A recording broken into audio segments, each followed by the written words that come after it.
నమస్కారం గురువుగారు. మాతృదేవ భవ పితృదేవ భవ ఆచార్య దేవ భవ. ఓం నమో మాందేశ్వరాయ నమః. అందరూ బాగుండాలి, అందరికీ మంచి జరగాలి. గురువుగారు, నాకు ఒక చిన్న సందేహం. ప్రతి ఒక్కరు కూడా శుక్రవారం రోజు ఖచ్చితంగా ఎవ్వరికి డబ్బులు ఇవ్వకూడదు అని అంటారు. దీని వెనుకున్న ఆంతర్యం ఏంటి? నిజంగా ఇవ్వకూడదు ఆ రోజు? ఈ సందేహం చిన్నది కాదు, చాలా పెద్దది. ఎందుకంటే శుక్రవారం రోజు ఆ లక్ష్మీదేవి సంబంధించినటువంటి వారమని, అందుకే డబ్బులు ఆ రోజు ఇవ్వకూడదు, లక్ష్మీదేవి వెళ్ళిపోతుందని ఇటువంటివి ఆలోచిస్తుంటారు. ఇక్కడ మేము జ్యోతిష్యం చెప్తాము, తంత్ర జ్యోతిష్యం ఎస్పెషల్లీ కాబట్టి మా యొక్క పరిశోధనలు డిఫరెంట్గా ఉంటాయి. అంటే ప్రతి ఒక్కరికి జాతకంలో ఒక యోగి ఒక అవయోగిని ఇద్దరు రెండు గ్రహాలు ఉంటాయి. అంటే యోగించే గ్రహము అవయోగించే గ్రహం అని అర్థము. అంటే యోగించే గ్రహం ఉదాహరణకు గురువు అయినాడు అనుకుందాం. అప్పుడు గురువారం రోజు ఇవ్వకూడదు, మన యోగాన్ని ఇస్తున్నట్లు. ఓహో, ఒక్కొక్క మనిషికి ఒక్కొక్కలా కంపల్సరీ మారిపోతుంది, ఫార్మాట్ మారిపోతుంది. జనరల్ చార్ట్ వేరు, మేము జాతకం వ్యక్తిగత జాతకం తీసుకున్నాక వచ్చే ప్రిస్క్రిప్షన్ వేరే ఉంటుంది. ఇప్పుడు యోగించే గ్రహం గురువు కాబట్టి గురువారం రోజు వేరే వాళ్ళకి ఏమి శుభస్కరమైనటువంటివి పుష్పాలు కానీ, డబ్బులు కానీ, ధాన్యం కానీ, పవిత్రమైనటువంటి పూజా ద్రవ్యాలు కానీ, పవిత్రమైనటువంటివి ఏది ఇవ్వకూడదు. డబ్బులే అనుకుంటారు అందరూ. అప్పుడు ఏమవుతుంది, వాళ్ళ యోగాన్ని వాళ్ళు ఇస్తున్నట్లు లెక్క. అదే గురువు అవయోగి అయినాడు అనుకుందాం. గురువు అవయోగమైనప్పుడు ఏం చేయాలి? గురువారాన్ని మనం పాటించకూడదు. అంటే ఆ రోజు శుభస్కరమైన పనులు ఏమి చేయకూడదు. ఆ రోజు ముఖ్యమైన కార్యక్రమాలు ఏం చేసుకోకూడదు. అంటే ఆ రోజు ఏం చేయొచ్చు? గోర్లు కత్తిరించవచ్చు, హెయిర్ క్రాఫ్ట్ చేసుకోవచ్చు, కొత్త చెప్పులు కొనుక్కోవచ్చు. అంటే అవయోగాన్ని వదిలేస్తున్నాము. చెప్పులు తెగిపోతే అవయోగం, అవి వదిలేస్తున్నాము. పాత బట్టలు నీళ్ళలో వదలచ్చు. అంటే అవయోగం గ్రహానికి సంబంధించి ఏదైనా దానం చేయొచ్చు. యోగించేదాన్ని స్వీకరించాలి, అవయోగించని దానం చేయాలి లేదా విసర్జించాలి. దీన్ని బట్టి ఇప్పుడు శుక్రుడు అవయోగం అనుకోండి. శుక్రుడు అవయోగమైనప్పుడు ఏం చేయాలి? శుక్రుడు అంటే ఏమి? శుక్రుడు అంటే అద్దము, శుక్రుడు అంటే వస్త్రము, శుక్రుడు అంటే లిక్విడ్ స్వీట్స్. లిక్విడ్ స్వీట్స్ అంటే ఏమి? జిగటగా ఉన్న పదార్థాలు, జాంగ్రీ, జిలేబీ, హల్వా, బూందీ, రసగుల్లా, లస్సీ, ఇటువంటివన్నీ శుక్రుడు. గట్టిగా ఉన్న స్వీట్స్ అంతా గురువు. ఆ రోజు లిక్విడ్ స్వీట్స్ దానం చేయాలి, శివాలయంలో నైవేద్యం పెట్టి అందరికీ కప్పులేసి పంచేయాలి. శుక్రుడు అవయోగాన్ని మనం దానం చేస్తున్నాం. శుక్రుడు అంటే అద్దము కాబట్టి ఒక 2/3 అద్దము ఒకటి ఫ్రేమ్ కట్టి శివాలయంలో గిఫ్ట్గా పెట్టాలి. అందరూ చూసి పసుపు, కుంకుమ, గంధం, విభూది అన్ని పెట్టుకుంటారు. అంటే శుక్రగ్రహాన్ని ఇస్తున్నాం, అద్దాన్ని కాదు. అప్పుడు అవయోగం ఏమవుతుంది? యోగంగా మారుతుంది. బుధుడు యోగి అనుకోండి. బుధుడు యోగి అయినప్పుడు బుధవారం రోజు మనం ఏమి ఎవరికి డబ్బులు ఇవ్వకూడదు. యోగించేటప్పుడు మనము డబ్బులు ఇవ్వకూడదు, పవిత్రమైన వస్తువులు ఇవ్వకూడదు. కాబట్టి దీన్ని బట్టి పోతుంది. ఈ ఫార్మాట్ అందరికీ తెలియదు. శుక్రవారం అందరూ జనరల్గా తీసుకుంటారు. శుక్రుడు అవయోగం అయితే శుక్రవారం సినిమాకి వెళ్ళకూడదు. అసలు సినిమాకి వెళ్ళకూడదు. శుక్రుడు అంటే సినిమా, శుక్రుడు అంటే సంతోషం, శుక్రుడు అంటే లగ్జరీ. ఆ రోజు బిర్యానీ తినడము, ఆ రోజు పార్టీ సెలబ్రేషన్ చేసుకోవడము, ఆ రోజు పార్కులకు వెళ్ళడము, ఆ రోజు ఏదో మ్యూజియంకి వెళ్ళడము, ఏదో ఒక బాధపడేసి ఇంటికి రావాల్సి వస్తుంది. అంటే అవయోగ వారం వాళ్ళకి తెలియదు. శుక్రుడు అంటే అందము, సౌందర్యం. అందుకే సినిమా ఇండస్ట్రీ ఎప్పుడు సౌందర్యంగానే ఉంటుంది. స్త్రీ కారకుడు కాబట్టి హీరోయిన్ లేకుండా సినిమా 100 రోజులు ఆడదు. అంటే శుక్రుడిని బట్టలు అని చెప్పాను కదా, సినిమా యాక్టర్స్ అందుకే బట్టలు వాళ్ళు మార్చినట్టు ఎవరు మార్చరు, వాళ్ళకి డబ్బులు అట్లే వస్తుంటుంది. ఒక సినిమాలో ఒక పాటకి 10 డ్రెస్సులు మారుస్తారు. కారకత్వాలు ఉంటాయి వెనకాల. కాబట్టి వాళ్ళు ఏ వారం అవయోగము, అవయోగ వారంలో కావాలంటే ఇవ్వచ్చు, వాళ్ళు అప్పు కట్టచ్చు. అప్పు అవయోగం అయిపోతుంది, అంటే తీరిపోతుంది. యోగించే వారం రోజు కడితే వీళ్ళ యోగం వాళ్ళకి వెళ్తుంది.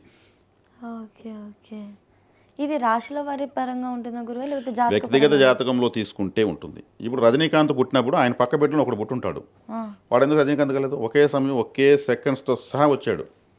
మరి రజనీకాంత్ పుట్టినరోజు ఎవరు పుట్టారు? ప్రపంచంలో 700 కోట్ల జనాభా ఉంది, 700 కోట్ల జాతకాలు ఉన్నాయి. పుడతారు. మరి రజనీకాంత్కు పక్కనే ఆ పక్కొకరు ఈ పక్కొకరు పుట్టి వాళ్ళు ఎవరో కూడా తెలియదు, అసలు మామూలుగా ఉంటారు. ఆ లగ్నంలో ఆ నక్షత్రం పుట్టిన గొప్ప వాళ్ళు కావాలని జ్యోతిష్ శాస్త్రం చెప్తుంది. లేదు అందరూ కూడా అంటారు. మరి ఎందుకు కాలేదు? అతని వేలముద్ర వేరు, ఇతని వేలముద్ర వేరు, వాళ్ళ పేరెంట్స్ వేరు, వీళ్ళ పేరెంట్స్ వేరు, వాళ్ళ ఇంటి దేవుడు వేరు, వీళ్ళ ఇంటి దేవుడు వేరు, వాళ్ళ పూర్వీకులు చేసిన పాపపుణ్యాలు వేరు, వీళ్ళ పూర్వీకులు చేసిన పాపపుణ్యాలు వేరు. ఫ్యామిలీ ఫార్మాట్ మొత్తం ఎంటైర్లీ డిఫరెంట్, మొత్తం మారిపోతుంది. జ్యోతిషంలో ఒకరికి వచ్చింది యాస్టిస్ ఇంకొకరికి రాదు. మీ వేలముద్ర ఇంక ప్రపంచంలో ఎవరికి ఉండదు. నరేంద్ర మోడీ అని పేరు పెట్టుకుంటే అందరూ ప్రధానమంత్రి కారు. అది ఎంటైర్లీ ప్రతి ఒక్కరికి పూర్తిగా మారిపోతుంది. దాన్ని ఎలా ఉంది ఎవరు ఇది స్థితిగతులు అనేవి అధ్యయనం చేసి చెప్పడమే జ్యోతిష్యుడి బాధ్యత. ఈ రాశి వాళ్ళకి ఈ వారం పట్టిందల్లా బంగారము, ఈ రాశి వాళ్ళకి ఈ వారం 400 కోట్లు అనేటువంటి జ్యోతిష్యాలంతా కూడా జనాల టైం ప్రతి ఒక్కరు గొప్పోళ్ళే. కష్టాలు ఉన్నంత మాత్రాన పనికి మనలా కష్టాన్ని అధిగమించడానికి వాళ్ళకే దారి చూపించాలి. ఒక టార్చ్ లైట్ లాంటి వాడు జ్యోతిష్యుడు దారి చూపించాలి.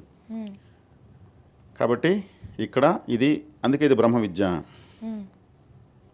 ఓకే. ఉపాసనా విద్య. వాక్శుద్ధి ఉండాలి. వాక్శుద్ధి ఎప్పుడు వస్తుంది? వాక్ చాతుర్యము, వాక్ దాటి, వాక్ పటిమ, వాక్ శుద్ధి, వాక్ సిద్ధి 5 స్టేజెస్ ఉంటాయి వాక్కి, మాటకి. కాబట్టి దైవికమైన సాధన చేసినప్పుడే వాక్శుద్ధి వస్తుంది. జ్యోతిషుడు చెప్పింది అవతల ఆమోదిస్తారు. కాబట్టి ఇక్కడ శుక్రవారము అనేది వ్యతిరేకంగా ఉందా అనుకూలంగా ఉందా చూసినప్పుడే దాన్ని డిసైడ్ చేసుకోవాలి. జనరలైజ్డ్గా కాకుండా ఎవరిది వాళ్ళకి క్లియర్గా ఉంటుంది అంతే. A to Z మారిపోతాయి, ఫార్మాట్ మారిపోతుంది. గురుగారు ఇంకొకటి, శుక్రవారం రోజు ఇల్లు కడగకూడదు అని కూడా అంటూ ఉంటారు కదా, ఇదేంటి మరి? దీని వెనుక అవి శుక్రుడు అవయోగం అయితే ఆ రోజు కడిగేయచ్చు. శుక్రుడు యోగంగా ఉంటే కడగకూడదు, ముందు రోజు కడిగి పెట్టుకోవాలి. నేను ముందే రేపు పండగ ఈ రోజు కడిగి పెట్టుకుంటారు కదా. శుక్రుడు అవయోగం అయితే ఆ రోజు మనం ఏం చెప్తున్నాము, వ్యతిరేకమైన పని చేయాలంటున్నాం కదా, కడిగేసి నీట్గా చేసుకోవచ్చు. శుక్రుడు యోగి అయితే గురువారం రోజు కడిగేయాలి, అంతే. యోగి అంటే ఆ రోజు కలిసి వచ్చే పనులు చేయాలి, అవయోగి అంటే ఆపోజిట్ పనులు చేయాలి, అంతే. మైనస్ మైనస్ ఏమవుతుంది మ్యాథమెటిక్స్లో? ప్లస్. అంతే. ఇక్కడ అవయోగం రోజు అవయోగమైన పనులు చేస్తే అనుకూలం అవుతుంది. Okay okay. ఒక మనిషికి అవయోగమైన రోజు, యోగమైన రోజు అని చెప్పేసి ఏ విధంగా చెప్తారు గురుగారు? జాతకం, date of birth, timing, place of birth తీసుకుంటే వాళ్ళ ఫార్మాట్ మొత్తం వస్తుంది. ఇప్పుడు అమెరికాలో అమావాస్య రోజు పుట్టినోడు తెల్లగానే పుడతాడు, ఆఫ్రికాలో పౌర్ణమి రోజు పుట్టినోడు నల్లగానే పుడతాడు.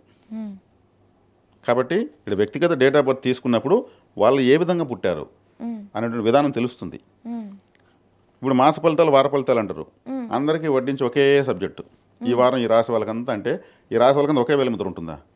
ఈ రాశి వాళ్ళు అప్పుడే పుట్టిన పిల్లవాడు ఉంటాడు, చచ్చిపోయే ముసలోడు ఉంటాడు, పెళ్లి చేసుకున్న అబ్బాయి ఉంటాడు, ఉద్యోగం కోసం వెతికే వాళ్ళు ఉంటారు, పిల్లలు పుట్టిన వాళ్ళు ఉంటారు, అప్పుడే యాక్సిడెంట్ అయిన వాళ్ళు ఉంటారు, అప్పుడే హాస్పిటల్ ఐసీయూలో ఉన్న ఉంటారు. అప్పుడు అందరికి ఒకే ఫలితంలో వస్తుంది లేదు. నా జీవితం ఎలా ఉంది అనేది జ్యోతిష్యం. ఈ వారం ఎలా ఉంది, రేపు వారం బతుకమా, చచ్చిపోతామా, అది జ్యోతిష్యం.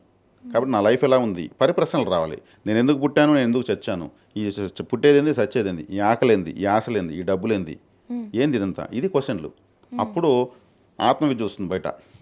అంతవరకు జ్యోతిష్యం వస్తుంది. జ్యోతిష్యం అంతా అబద్ధమే. మేమేం చెప్పి నిజం చెప్తే కూడా అవి అశాశ్వతమే కదా. ఉద్యోగం అశాశ్వతం, డబ్బులు అశాశ్వతం, ఆకలి అశాశ్వతం, అన్నీ అశాశ్వతమే. దీని వెనక పోతున్నారు. శాశ్వతమైనది ఏది అని అడిగితే అప్పుడు ఆత్మవిద్య వస్తుంది. జ్యోతిష్యం దాటినటువంటి జ్యోతిష్యం అది. కాబట్టి అది కూడా అడగరు. కాబట్టి తాత్కాలికమైన విషయమే మాట్లాడుకోవాల్సి వస్తుంది. కాబట్టి మమ్మల్ని ఆత్మవిద్య అడగండి, పరిప్రశ్నలు వేయండి అని మేము ఎవరిని అడగలేము. నీకేం కావాలి, ఉద్యోగమా, సరే ఈ టైంలో వస్తుంది, అది ఎప్పటికైనా రిటైర్ అవ్వాల్సిందే కదా, ఎక్స్పైరీ డేట్ కూడా తెలిసిపోతుంది కదా, అది శాశ్వతం కాదు కదా. అంటే తాత్కాలికమైన కోరికల్లోనే మనిషి కొట్టుమిట్టాడుతున్నాడు. శాశ్వతమైనది ఏంది అనేది వెతికితే దొరుకుతుంది. సమాధానం లేని ప్రశ్న అంటూ లేదు. అసలు సమాధానమే లేదంటే అది ప్రశ్న కాదు.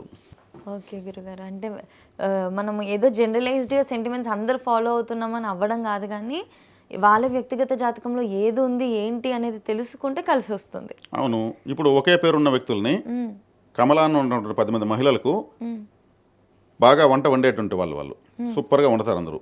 10 మందికి కందిపప్పు, చింతపండు, మిరపకాయలు, ఉప్పు, ఆయిల్ ఇస్తే 10 మంది బాగా చేస్తారు, కానీ 10 రకాల టేస్ట్ వస్తుంది. అవును, కానీ బాగానే ఉంటాయి. మరి ఎందుకు ఈక్వల్గా రాలేదు?